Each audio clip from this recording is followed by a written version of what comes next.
বর্ষার আগে মার্চের মধ্যে চট্টগ্রামের জলাবদ্ধতা প্রকল্পের দৃশ্যমান অগ্রগতি না হলে প্রকল্পের সাথে যুক্ত সংস্থাগুলোকে দায় নিতে হবে বলে জানিয়েছেন বিদ্যুৎ, জ্বালানি ও খনিজ সম্পদ উপদেষ্টা মোহাম্মদ ফজল কবির খান।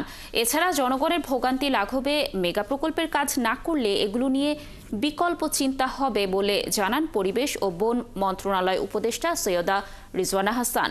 শনিবার বিকেলে চট্টগ্রামের চলমান বিভিন্ন খালের সংস্কার কাজ পরিদর্শনে এসে সরকারের উপদেষ্টারা এসব কথা বলেন। আরও জানাচ্ছেন প্রণবেশ চক্রবর্তী। এবছর বর্ষায় চট্টগ্রাম নগরীতে জলাবদ্ধতার দুর্ভোগের মাত্রা পূর্বের মতো যাতে না হয় তা নিশ্চিতে শনিবার বিকেলে প্রকল্পের অগ্রগতি ও বিভিন্ন খালের সংস্কার কাজ দেখতে আসেন সরকারের ৩ উপদেষ্টা। সাথে ছিলেন চট্টগ্রাম নগরীর মেয়র ও চট্টগ্রাম উন্নয়ন কর্তৃপক্ষের কর্তারা। উপদেষ্টারা একে একে জামাল খান খাল, মির্জা খাল, বারুইপাড়া থেকে কর্ণফুলী খালসহ কয়েকটি খালের উন্নয়ন কাজ ঘুরে দেখেন। পরে তারা প্রকল্পের দৃশ্যমান অগ্রগতির জন্য মার্চ পর্যন্ত সময় বেঁধে দেন। মার্চের মধ্যে তো ওনাদেরকে যে টার্গেট দেব, সেই টার্গেট ওনারা কতটা অর্জন করেন এবং যদি না অর্জন করতে না পারেন, কেন করতে পারেন না, এটার যদি একটা কোনো গ্রহণযোগ্য ব্যাখ্যা আছে কিনা আমরা দেখব।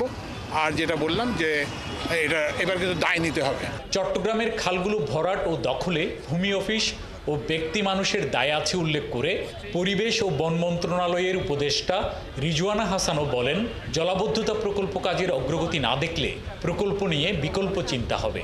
আমাদেরকে বুঝতে হবে এই বছর কি হবে, পরের বছর কি হবে এবং তার পরের বছর কি হবে।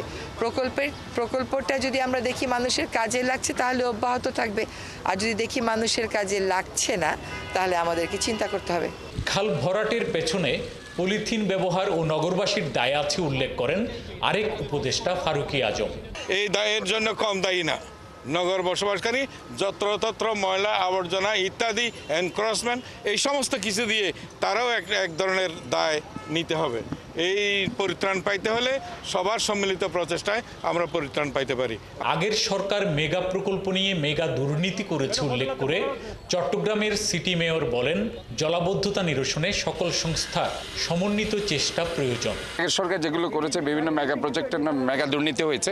কাজে আমরা ইনফ্যাক্ট চাচ্ছি যে এখন আমরা যারা আছি আমরা সততার সাথে কাজগুলো করতে চাচ্ছি এবং একনিষ্ঠতার সাথে কাজগুলো করতে চাচ্ছি এবং সমন্বয়ের মাধ্যমে কাজটা করতে চাচ্ছি। চট্টগ্রাম নগরীর জলাবদ্ধতা নিরসনে প্রায় 10,000 কোটি টাকার কাজ করছে সিডিএ, সিটি কর্পোরেশন ও পানি উন্নয়ন বোর্ড। প্রণবেশ চক্রবর্তী, ৭১, চট্টগ্রাম।